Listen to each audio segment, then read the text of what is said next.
Father Daniel Chuchi was 1 year in front of me. Hi, I'm Chelsea Walbridge. That was normal, right? And I'm Evan Walbridge. We've been members at St. John's for almost 4 years, the whole time we've lived in Longmont. And we've been married for almost 5 years. You start. Okay.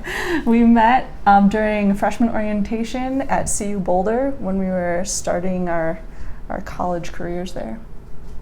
And then you go from there. Yeah, we had mutual friend circles, and Chelsea was from Wisconsin, and I was from Michigan. So we talked about Big Ten college football. We were going to watch the Michigan-Wisconsin football game at the Student Center, the St. Thomas Aquinas Student Center. They had a great cable package. I had offered to make breakfast sandwiches because they had a great kitchen as well. And your sisters thought it was a date, and Carl thought it was a date, and I assured you that it wasn't, and you assured everyone that it wasn't. So I brought my sister along. Yeah. And you left in like the middle of the third quarter when Wisconsin was crushing Michigan, and I just sulked on the couch, and you guys went and got coffee, and you were like, well, thanks for breakfast, see you later. And I was like, well, this date went great. We were friends that whole time, but not like super out close friends. I left out a great part. You sang in the Candlelight Scola, and through that fall into winter, I started coming to Mass on Tuesday nights, just so I'd have an excuse that I could talk to you afterwards, because I knew you would be there. Yeah, very sneaky. It's very relevant to this Catholic interview. You're welcome for influencing you to go to Mass. Yep. The shallow end of the pool. Yeah. The more comfortable hot tub that is hard to drown in. So cradle Catholic, family Catholic, but very little substance, I guess. I always show this example, but I convinced my parents to homeschool me in CCD at like 8th grade or 7th grade or something like that. And really you just had to have your parents sign off on something, but we didn't do anything. I just didn't have to go to religious education anymore. And I was like, oh great, more time for school, soccer, baseball, all the things that I really cared about. And then I remember my mom on my laptop before she dropped me off at college, she put like a sticky note and she pulled up the page and she closed it and she was like, please go to Mass. And she was like, I said the same thing to your sister when we dropped her off at college. And so I knew it was like really important to her. And I was like, oh, I'll go, and probably for a couple months, just wander up the hill on Sundays. To go to St. Thomas, and didn't converse with anybody, just, did the whole going through the motions thing, and didn't think there was like a friendship aspect of Mass. Yeah, I was in a really similar spot when I went to college. I'd gone to Catholic school for elementary school, so I knew like all the Bible stories and all the sacraments, and like I knew all the trivia and answers to the questions about our faith, but I didn't really understand it on a deeper level or like feel like it needed to have any impact on my life or how I lived my life. I was randomly assigned a roommate in the dorms who was Catholic, and she was going to Mass every week, and she started bringing me with her.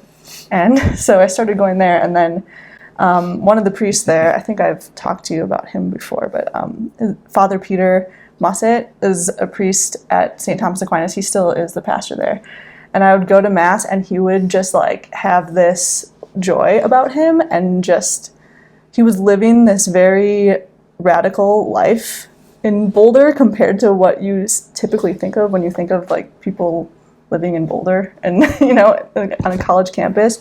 But he was so happy and joyful and could relate to anybody and could make you laugh during a homily, and that was all new to me. And so I was very drawn to him and to the whole community, probably because of him initially. I would say the one thing that definitely sticks out to me is the fact that Focus missionaries were on campus there. So it's the Fellowship of Catholic University Students, and they would organize Bible studies, and ultimately I joined a Bible study and kind of got a group of friends through that.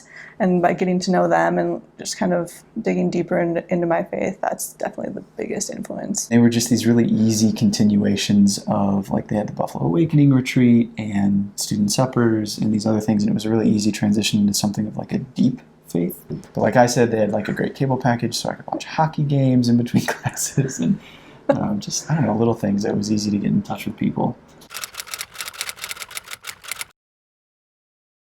So Father Daniel Chuchi was 1 year in front of me at CU, and he invited me into his Focus Bible study. And I can't remember why or how. Like, we knew each other, but, he was Chuchi. It was no, secret that he was discerning the priesthood. He was very intelligent. He would consistently pray the rosary either when he was walking between classes, and he was very encouraging to other people. And I don't know, he was like a popular kid in the Catholic circles. He's very bubbly. I don't know, what did they just say in the live stream mass? I can't get in trouble for this, but Father Umberto called him the gold. He's very golden, and he's called himself like the golden retriever priest. But very much so in college as well. He was in a business school, so very smart and able to talk about everything there. But he had invited me and another one of my friends, Alan, into a Bible study. It was just the three of us, and so it was very intimate, very personal, very you can let your guard down to ask questions and learn about things. And that was a year. And then when he graduated and started at the seminary, another now priest, Father Michael Kearney, picked up where he left off. He was a Focus missionary at the time, and then kind of grew that Bible study. And it was accountability. They both made sure I was going to come to Bible study. They both made sure that I had a homework assignment, which in the engineering school was very easy to be like, oh, I'm assigned something, I have to get it done. It was actually closer to our house. We live 6 blocks from St. John the Baptist, and I love to bike anywhere, and so we would typically ride our bikes or walk up to Mass because it was really close. A year in, I guess, we went to Father Daniel Chuchi's ordination, and Chelsea probably mentioned just off the cuff of how cool would it be if he came, to St. John the Baptist, excuse me. And we knew our priest was retiring at the time, and so there was a possibility, and then he announced it, and it was what? Remember when he put the picture up yeah. on Facebook, and I was like, that's our church! He's coming! And then I texted him, and I was like, we live a few blocks from there, why didn't you stop by? And from there, it was just a slippery slope. He was like, I'm going to need some help, and we were like, sign us up, and she was like, why'd you say that? And I was like, I don't know. Wait, what? Yeah, I probably said that. And we've been roped in ever since.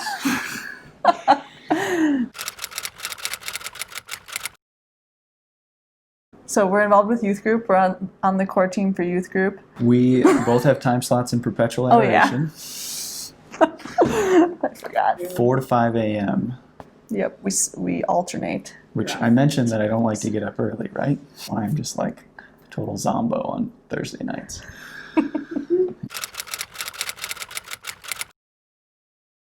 This is something that I think that Father Daniel in particular really makes an effort to put out there for other people to experience too, but just realizing that priests are just people, right? They're men who have chosen to sacrifice their lives. So just knowing a priest on a personal level has helped me to kind of see that about them and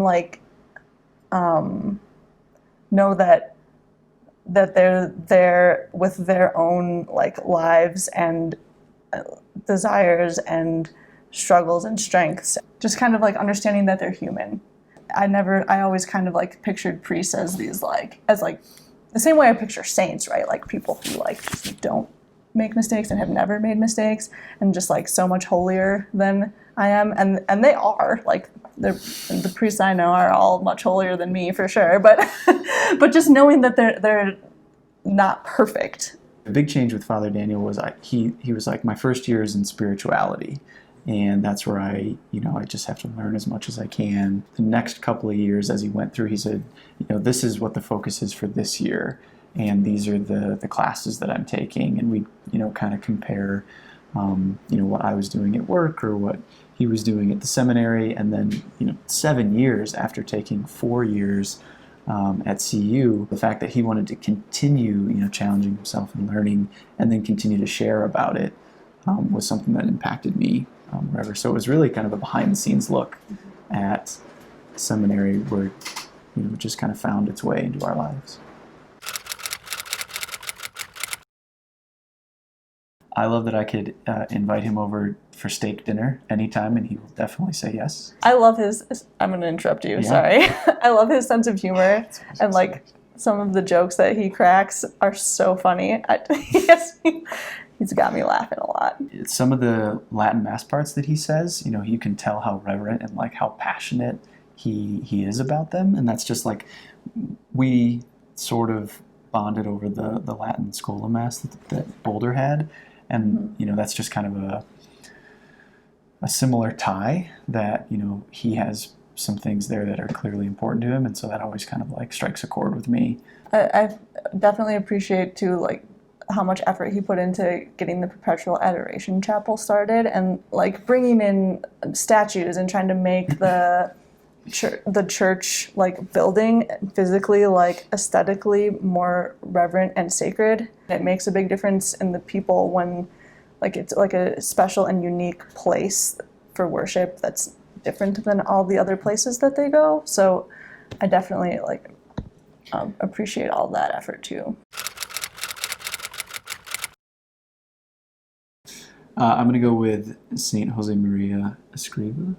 Particularly with that one, there was a period in our relationship where I was looking for a new job, and it was really stressful. We'd been married for under a year, and just like nothing was working out.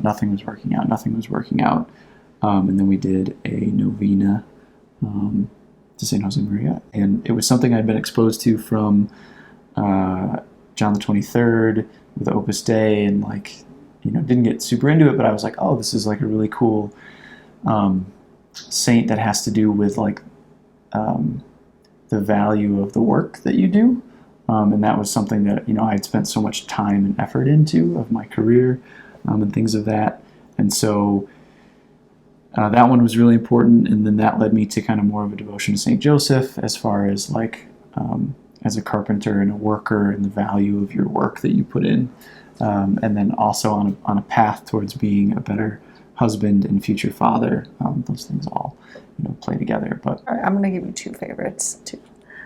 Saint Cecilia she was my confirmation saint, and Evan talked about how like Scola and Gregorian chant is like part of kind of our story together, and sacred music was another big part that like kind of pulled me back into the faith. So she's the patron saint of sacred music, and so she's always kind of been special to me. Also, they had to try to martyr her at least two, maybe three times before she actually died, so she's pretty cool, pretty hardcore. And then my other one is St. Thomas Aquinas, just because he is a genius, and he's so smart. I used to hold a medal of his in my hand during exams because I had like bad test anxiety, and I would just be like, please help me with this. So he always came through for me in that. My recommendation would be to like form real relationships with people who you know are living out their faith, or at least are willing to talk to you about your faith, and like so that you have a support system and like talk to each other about it. And when you have questions, like the answers are out there, but you just have to be willing to put in the effort to find what we believe. And like as a young person, I feel like you get challenges from every direction, especially if you're in a college environment. It's really easy if you don't know the answer to take in what they're saying, but just like know that there are answers out there. I think podcasts are a really good way to start kind of like taking in content. Like Catholic Stuff You Should Know was like the original for me. Clerically Speaking is a great podcast. Yes. You can cut that out. The Catholic Talk Show is good. I like listening to CNA Newsroom. It's kind of a quicker podcast, but it covers current events, both like secular current events through a Catholic lens, but also current events in the church that we don't really hear about, like things that are going on in the Vatican, and like different publications that are being put out by the Pope and things like that. And I just think it's good to stay up on that and see like our faith is still alive and it's not just this like old historical thing to learn, but it's also like lived out today. The Council of Trent is another good one by Trent Horn that he covers a lot of apologetics stuff. What would my advice to youth be? I ask myself that every Sunday when we go to youth group. Try to think back, and it's like a black hole in my life when I was a teenager that I just wiped out.